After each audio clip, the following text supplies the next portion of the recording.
Good morning, everybody. Welcome to Arise with Sally Goodwin on this Thursday morning in March.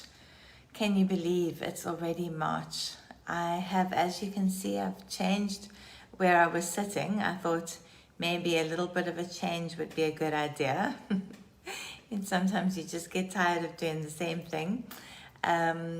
The sun is rising, as you can see, over my left shoulder, so from your right. So I hope that it doesn't this doesn't become so bright that you can't see me. But if that does happen, I can always just move around a little bit further.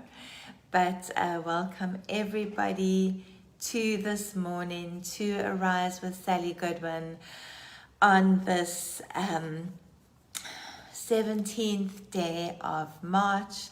It is a Thursday morning. It is the day of Purim. The Jewish people would have celebrated the day of Esther yesterday by fasting, and sunset yesterday evening they would have begun their day of their day of Purim. So today will be a day for the Jewish people of celebration, a day of festivities, a day of remembering and commemorating that the Haman's plans did not come to pass, and that that the Jewish people in Persia were not slaughtered as per his plan, but instead that they were saved by Esther. Well, not just by Esther, they were saved by a combination of Esther and Mordecai and Esther's ability to get King Xerxes to listen to reason. So that is what the Jewish people will be celebrating today. It's a very auspicious day for them. It is not, as I think I've mentioned before, it is actually not one of the feasts mentioned in the Bible. In other words, it's not one of the feasts laid down by God in the Bible. So it's not one of the feasts that God insisted. Hang on a second, I don't think I've plugged the mic in. There we go. That should be a little bit better. That should be a little bit better. I forgot to plug the microphone in. That always helps. So good morning, everybody. Welcome to Arise with Sally Goodwin. Welcome to Purim. Welcome to the feasting day of the Jewish people and the fact that they were not overcome by Haman and they were not slaughtered by the Persian people during all of those years ago. Good morning, everybody. Good morning, Bridget. Morning, everyone who has greeted me thus far. It's so good to see you all on this Thursday. And it's the 17th of March today.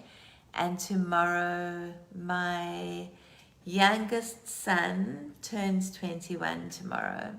So it is his 21st birthday tomorrow. Good morning, Stu. His 21st birthday tomorrow, the 18th of March, and he's my baby. And I don't know. Last night I had a little bit of a meltdown, a little bit of an emotional meltdown, just being authentic and vulnerable. I think just because he's my baby and because he's the last one to turn 21, and it's kind of those days of little boys and school runs and little boys who think that you're the best things in sliced cheese, you know. Thank you, Stu. Yeah, enjoy your little boys while they still think you're amazing, because those little boys grow up to be men who, you know, as we all did at that age, think our parents know nothing.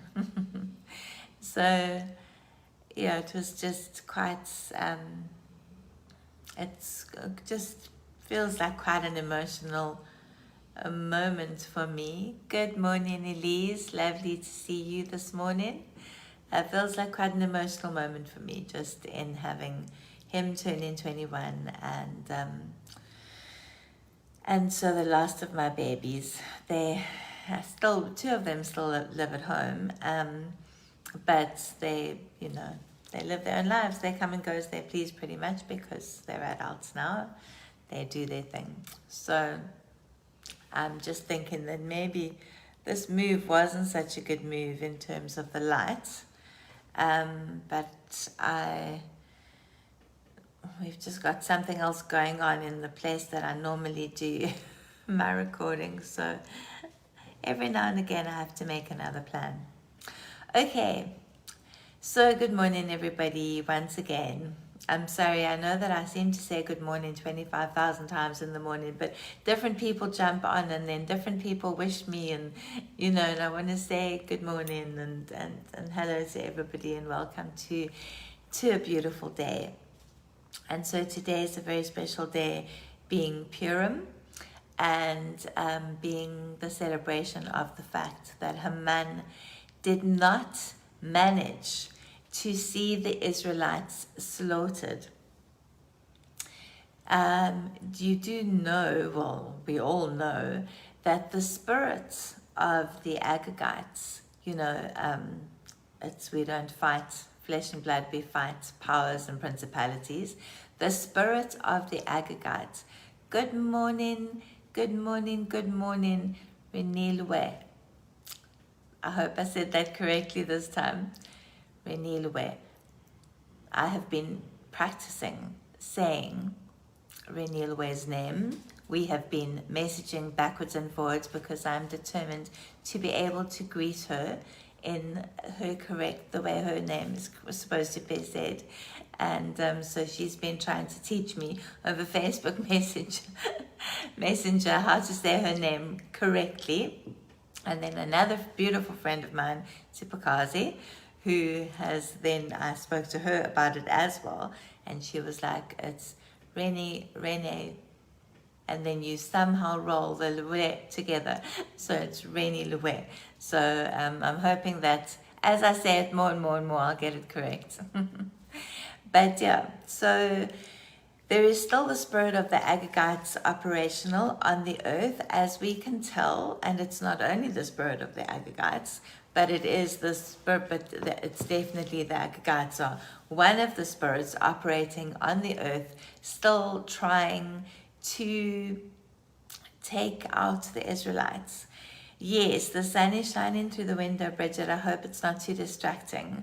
I just had to move to a different space this morning to record, and this is, the sun is rising at the moment over my shoulder, so it is actually beautiful just to sit here, but I hope it's okay. I hope it's as beautiful for everybody else as it is for me. So I wanted to just take a very quick look at the rest of the story of Esther. We know the story of Esther. We know how it worked out. But I wanted to just once again point out that part of the celebration of Purim, part of what the Jewish people celebrate, is the fact that the curse was reversed. So the curse that was put on the Jewish people by Haman through King Xerxes for Haman's own evil motives, intentions, and agendas was reversed by the actions of Mordecai and Esther. And so one of the things that the Jewish people celebrate today, being Purim, is that the curse is reversed. Good morning, Jen. Don't stress at all. Please don't worry. It's just good to see you. I know you're a busy, busy girl, and it's good to see you when you can make it. So lovely to see you. Okay, so on Tuesday we reached the place where Mordecai has said to Esther that, she mustn't flatter herself that she would be spared any of what would happen to the Jewish people just because she was the queen, and that possibly she had been put in the space for such a time as this. Thank you, Jen. You see, that's why I miss you. I always forget to say like and share, please like and share. But Jen, without fail, does it every single time. Thank you, my friend. So, basically, Mordecai has come across the plot to kill the Jews, to wipe the Jewish people out. He has now told Esther that she needs to do something. Esther has said to him, what can she do? She hasn't seen the king for 30 days, for a month, and no one is allowed to approach the king unless they are specifically requested. Mordecai has told her in no uncertain terms not to be flattered into thinking she might be spared if all the rest of the Jewish people are wiped out. And in fact, he has told her that the Lord will save the Jewish people. He will save the Jewish people. Deliverance will come from somewhere, Mordecai says, but you and your father's house will perish if you do not do something about this. And so Esther asks all the Jewish people in Persia, she asks them to fast and pray for 3 days for her, and then she says she will then approach the king, which she does. So on the third day, she puts on her royal robes, and she gets herself all ready, and she goes to approach the king. And, I wonder often what must have been going through her mind, because, in those days, if somebody approached the king, who the king hadn't asked to approach him, and the king maybe didn't feel like being approached by that person, then the king's guards, who literally stood, on the steps going up to where the king sat on his throne, the king's guards were authorized to simply chop the head off right then and there. There was no kind of discussion or let's talk about this or do you have a valid reason for breaking this law. There was nothing. The king's guards simply chopped their heads off right then and there. So Esther literally took her life in her hands. This wasn't it wasn't just some ordinary arbitrary act that she undertook. She took her life in her hands, and she went and approached King Xerxes. And because God was on Esther's side, King Xerxes was in a good mood. And when he saw Esther, he held out his golden scepter to her, which was a sign of acceptance. So it was a sign of, yes, approach me. I'm in the mood to talk to you. I will listen to what you have to say. And she drew near and she touched the tip of the scepter. And then he asked her what she wanted. And he basically said to her, he was in such a good mood, he said, what is your request? Even if you want half of my kingdom, I'll give it to you. I mean, that could have also been quite tempting to somebody, wow, half my kingdom. Remember, Xerxes ruled from India to Ethiopia. That would have made her a very wealthy woman in her own right, and actually quite independent of Xerxes and of, but she didn't fall for that trap, and she just invited the king and Haman to dinner. And so the king and Haman go to dinner with Esther, and it seems that she serves them a fair amount of wine, and he asks again, like, what can I give you up to half my kingdom? And she says, you know what, if I found favor in your sight, then I'd love for you and Haman to come to dinner again tomorrow night. And I've often wondered about that, and I've researched as to why she felt the need to do 2 dinners. And there are various different thoughts, because the Bible is silent on that point. There are various different thoughts. So there's one school of thought that says that Haman had so much risen in power. He'd so much risen in power and authority, and had so many people who followed him. He had 10 sons, And so, I mean, so who would have all been in strategic places within the army and places like that, and that he actually had a plan to overthrow Xerxes. So he was actually planning to do that, to overthrow Xerxes. And Esther wanted to get the lay of the land before she actually, so I think she wanted to see, so no, this is not what I think, this is what researchers have said, that she wanted to see where the, sort of the power play between Xerxes and Haman before she stepped in and said anything. Was Haman really kind of ready to overthrow Xerxes? And that's why she had 2 dinners. Other people have just said that she simply kind of gradually was getting Haman to let his guard down. So the first dinner would have given him an opportunity to just relax in the company of the king and the queen of Persia, because it was not normal as an individual to be invited to a banquet with the king and the queen of Persia. Big royal affairs, with lots of people, but for just one person, it was a huge honor.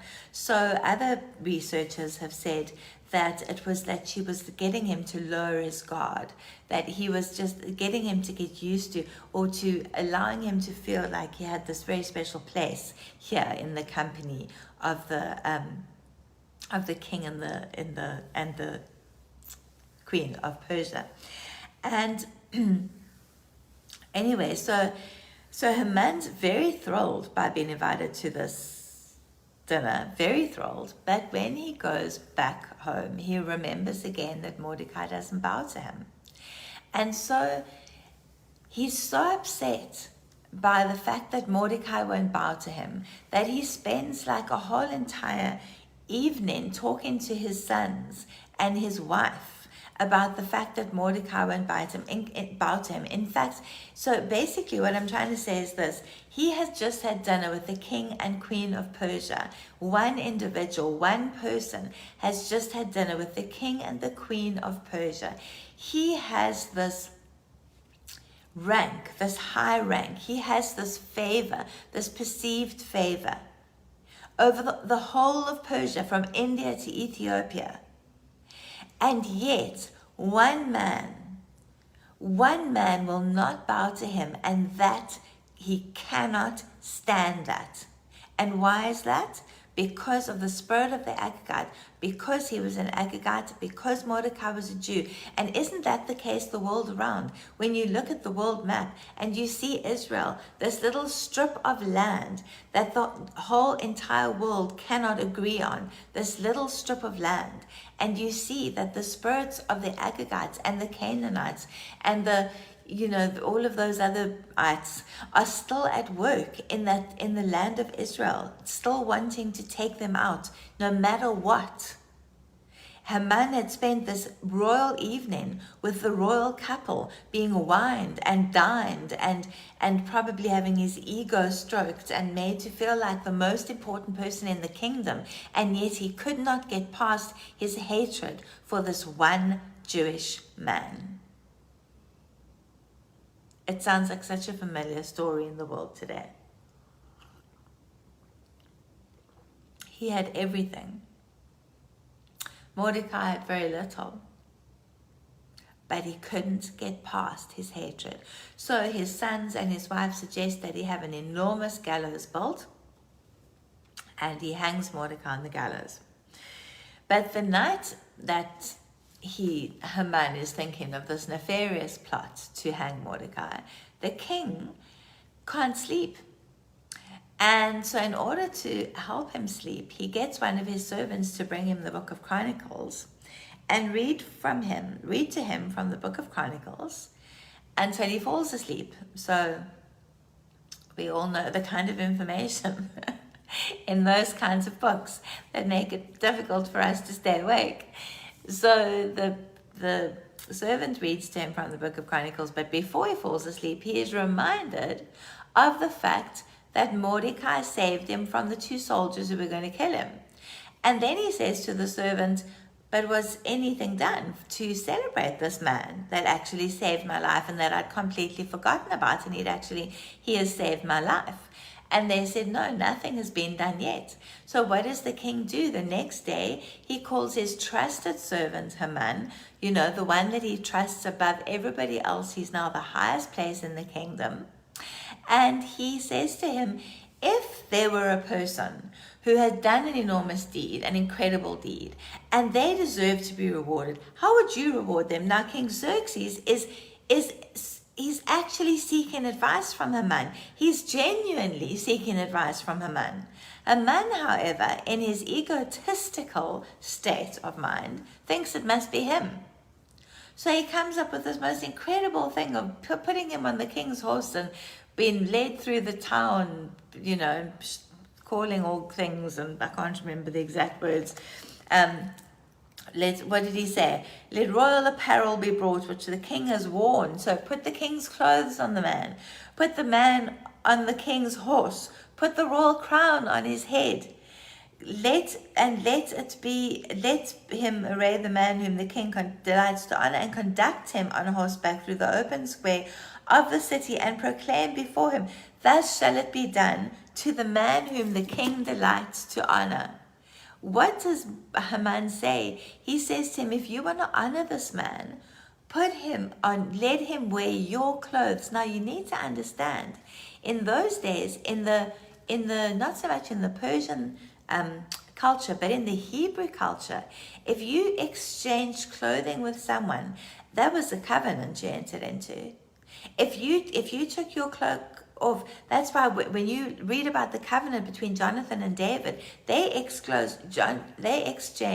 Jonathan gave his kingly robes to David. David gave his shepherd's gear to Jonathan. That was why King Saul was so enraged, because he knew that Jonathan had engaged in a covenant with David that could never be broken. In the Hebrew culture, those covenants were everlasting.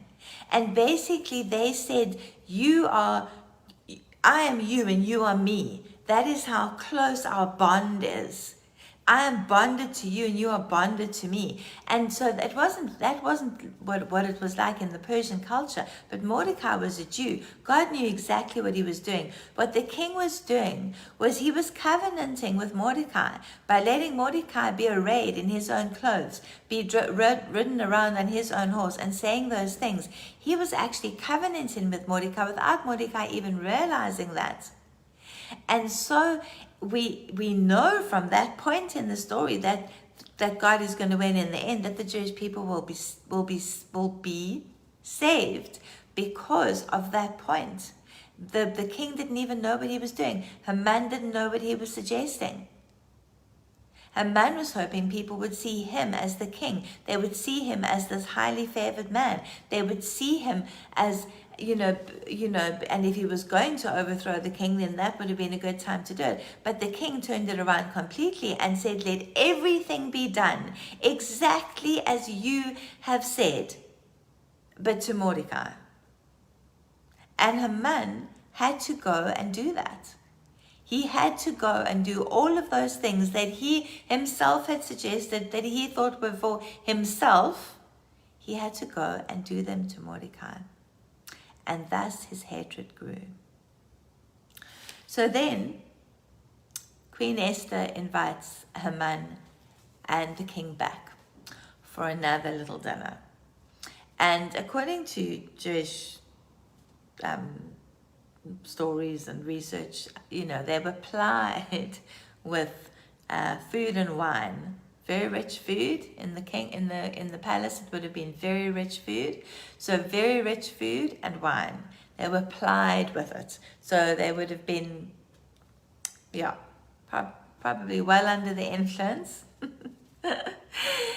And this time, she says to him, when he asks her again, what is your petition, Queen Esther? It shall be granted. And notice that he says Queen Esther to her. In the the way he addresses her as Queen Esther, reminding her of her position, of who she is, of what she carries, of the authority that she walks in.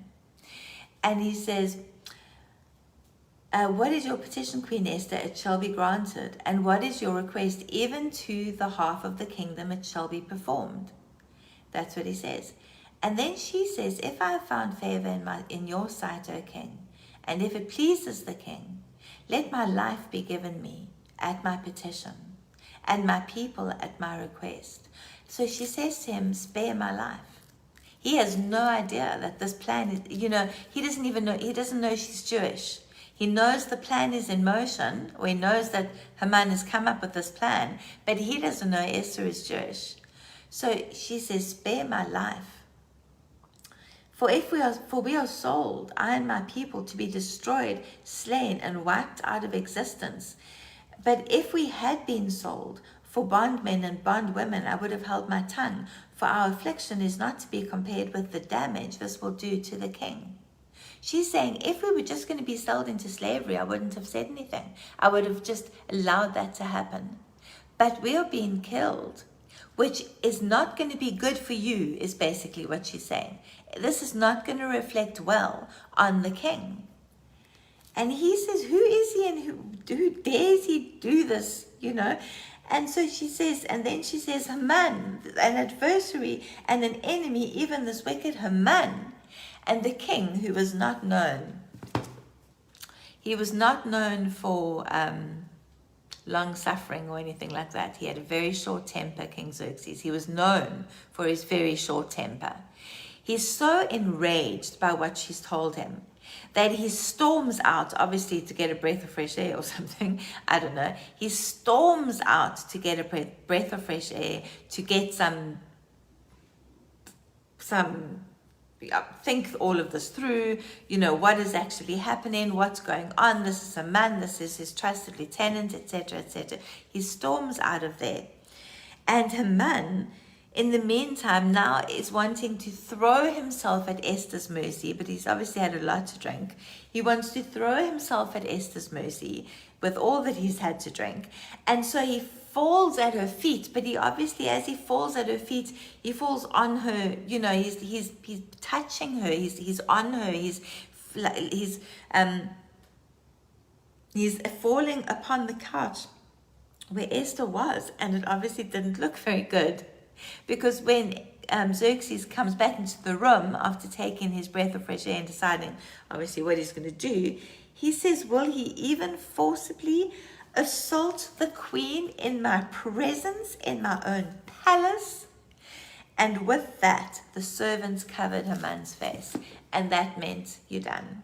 So notice the king didn't even have to give the instructions. He didn't even have to say to the servants, cover his face, he's done.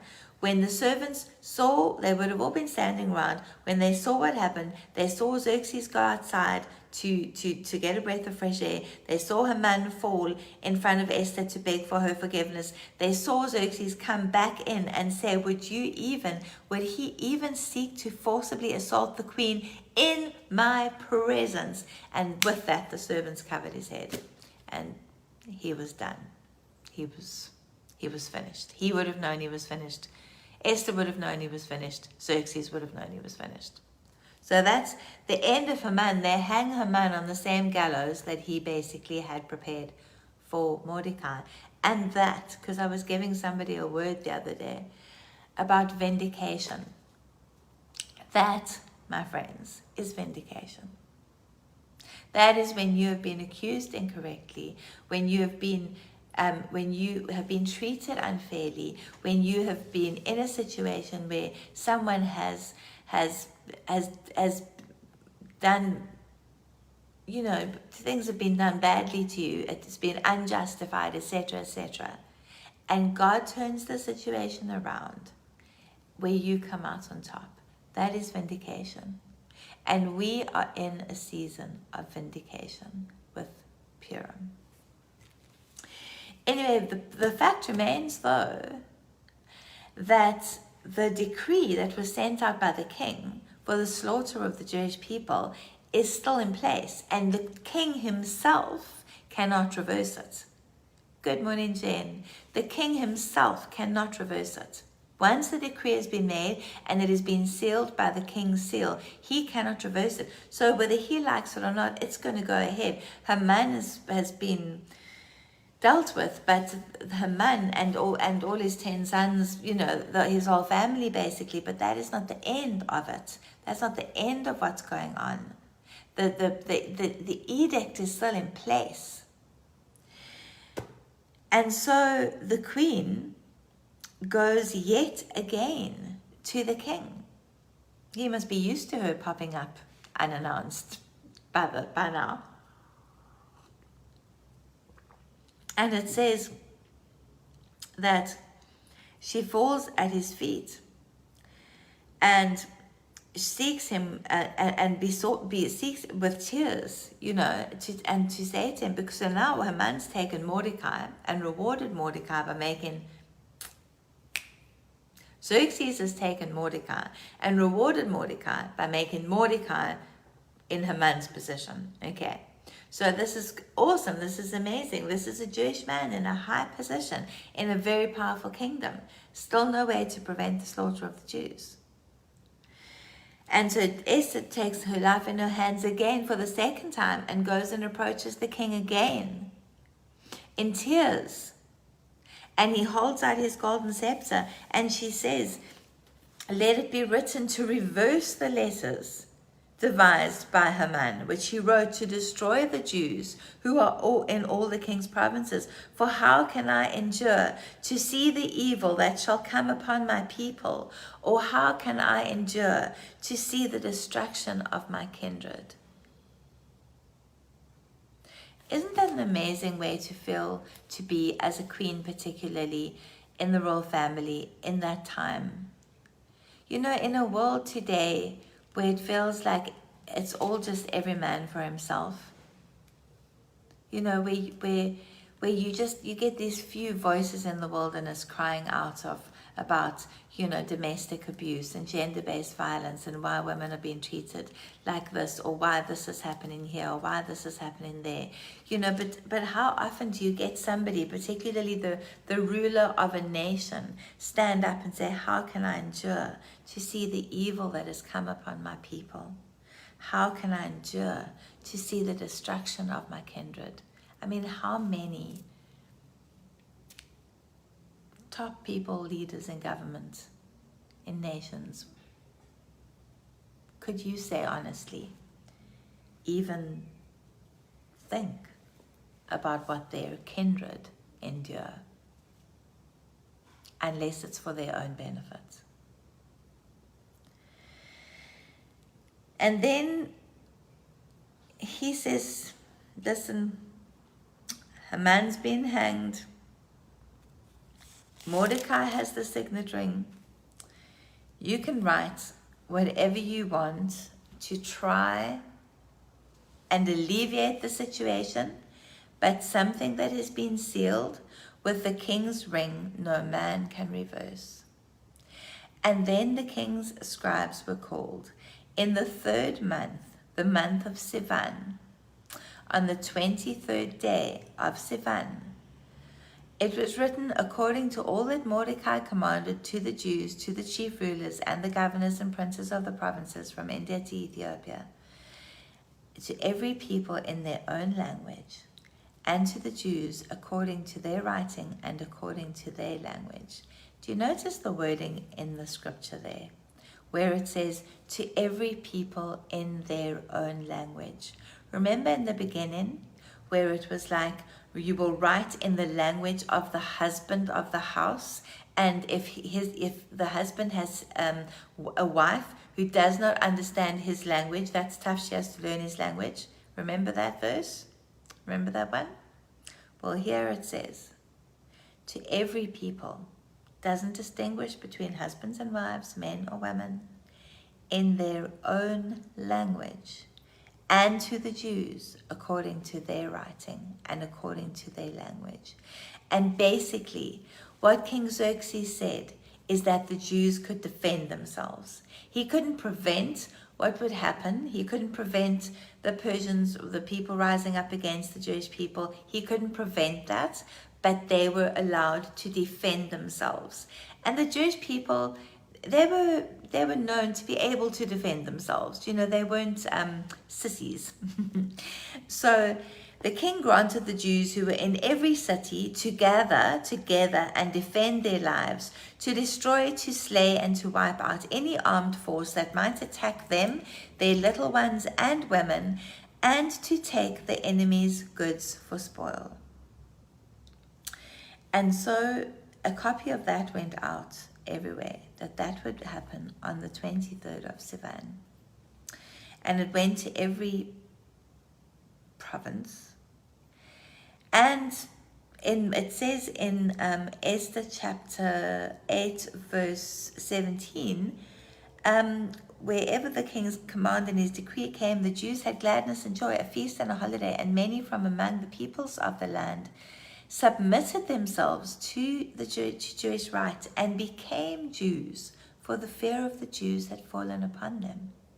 People actually they converted to Judaism. They became Jews. They submitted themselves to the Jews because they saw what had happened. They knew that the Jewish God, the God of Abraham, Isaac, and Israel, had moved on behalf of the Jewish people. And they saw what had happened, and this actually brought them to conversion. So in the 12th month of Adar, which is the month we are in now, on the 13th day of Adar, when the king's command and his edict were about to be executed, on the very day that the enemies of the Jews had planned for a massacre of them, it was turned to the contrary, and the Jews had rule over those who hated them. Doesn't that sound like the book of Revelation? Doesn't it sound like where in the book of Revelation it says where where all the forces are gathered against the Jewish people, and it seems as if their time has come and they will not be able to withstand what comes against them, but God himself will step in and save them. Doesn't it sound so similar to the book of Revelation, so similar to what is going to happen then? And Mordecai was great. And so basically the Jewish people, that in some places people did stand up against the Jews, and the Jews stood up in turn against them. And they got rid of the 10 sons of Haman, but they did not take any spoil. They rid themselves of the curse, but they did not take any spoil. They didn't take.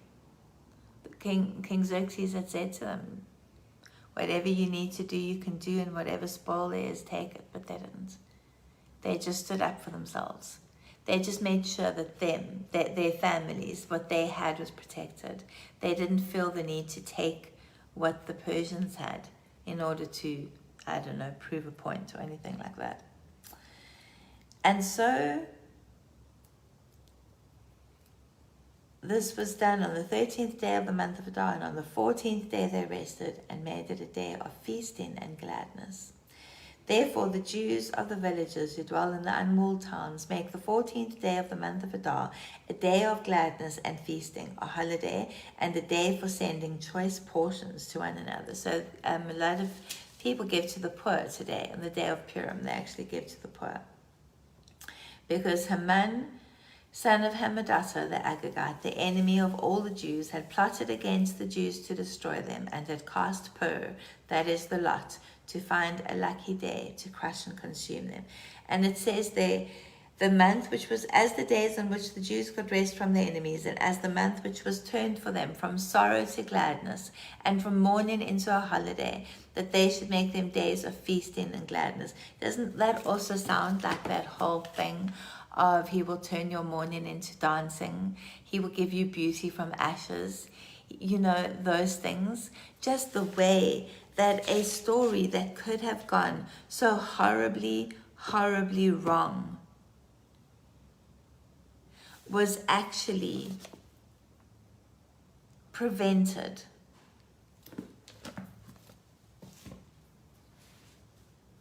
by two people, Mordecai and Esther, who were prepared to take their lives in their hands and stand up and say, somebody has to do something, and that somebody will be me. And as I said on Tuesday, we all need Mordecais in our lives. Sometimes we need a Mordecai in our life to say, you know, you have a mission, a calling, a purpose, a destiny. You need to get on it. You need to get doing it. You need to get out there. You need to be doing your thing. Some of us need that Esther 4:14 moment where we stand up and we say, if I perish, I perish. But today is the day of Purim. Today is the day of feasting and gladness. Today is the day that the curse was reversed. And I would love you to just dwell on that with the Lord a little bit today. If you have time during the course of the day, bring Him places in your life that you feel have been cursed, that you feel that the enemy has seeked to destroy, that you feel like something has been taken from you, that you feel like you have been unfairly accused or unjustly treated or unrighteously treated. Bring those things before the Lord today. Bring those things before the Lord today.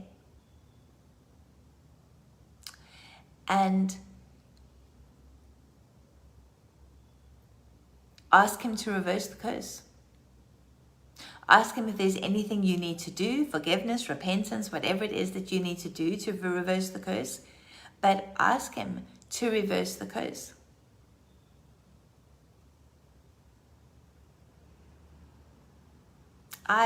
For me personally, Stuart just commented on, to say thank you for the teaching. For me personally, in quite a few times, now that I come to think of it, in quite a couple of times over the last couple of years, Stuart has been my Mordecai.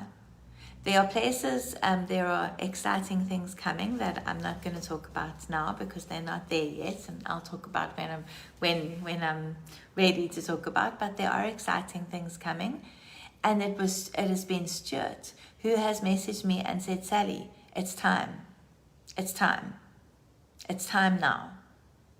And Stuart knows we've walked a road together. He's recorded things for me. He knows my comfort zone. He knows where I'm comfortable, what I'm comfortable with. And yet He has constantly been the one challenging me to step out of that comfort zone. To say, no, Sally, you can do more. You can go further. You can do X. You know, He has been my Mordecai. In specific places in my life, Stuart has been my Mordecai. If it wasn't for Him encouraging me and telling me I can do it, I probably would never have even tried. I wouldn't be doing these lives. So we all need a Mordecai. So if you have a friend in your life or somebody in your life who keeps trying to push you out, you know, you feel like they're pushing you out the boat. Look, if they're pushing you out the boat because they're trying to drown you, that's not the right Mordecai. But if you feel like they're pushing you out the boat because they can see something in your life, I have more than one Mordecai in my life. More than one. But just in this particular instance, I'm speaking about Stuart, because he will know what I'm talking about. But so we all have more than one, but it's whether we pay attention to them or not. It's when somebody says to you, you know, wow, I really think you're capable of this. Or somebody says to you, I just think you're capable of so much more than what you're doing. I just think you're capable of. Ask God to show you who your Mordecais are. Ask God who, what, where, when you are supposed to be Esther. What is your Esther 4:14 moment? And ask God to reverse the curse on this day of Purim as we celebrate the fact that the curse was reversed over the Jewish people. I love you all, each and every one of you. Bless each and every one of you. And I shall see you all next week, Tuesday. Yes, next week, Tuesday, the 21st, I think it is, somewhere around there.